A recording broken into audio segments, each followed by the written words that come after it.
Good morning and welcome to GrainTV for April 12, 2012. To my right is Cody Bills and I'm Brock Shimbano.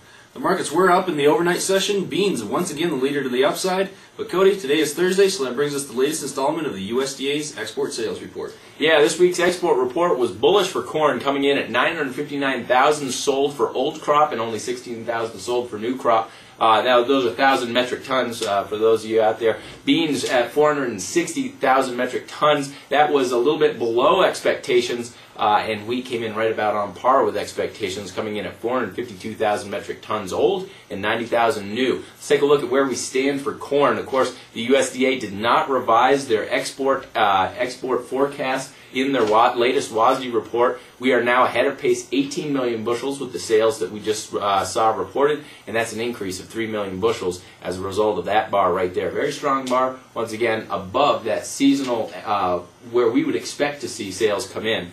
If you take a look at beans here, we're ahead of pace 11 million bushels, and that is taking into account the WASDE revisions that we saw just earlier this week. And that sales right there is just showing that we are continuing to outpace what we normally see during this time period. And I would expect that trend to continue going forward.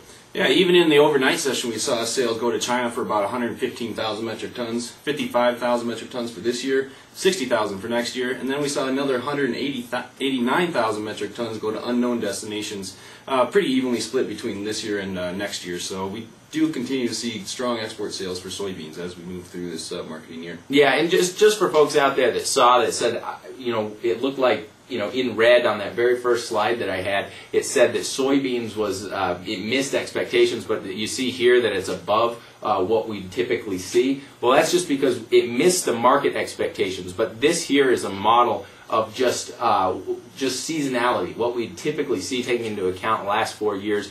So even though we missed expectations, we were still positive on this. We're still better than what we normally see. We're going to take a quick commercial break. When we're back, we're going to take a look at the ethanol update from this week, and we're also going to take a look at the live markets as they trade in Chicago.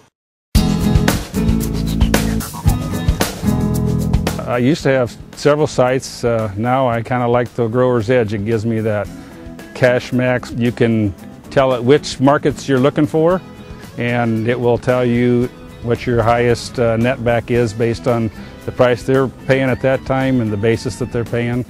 And that's pretty handy because I don't have to go to so many different sites.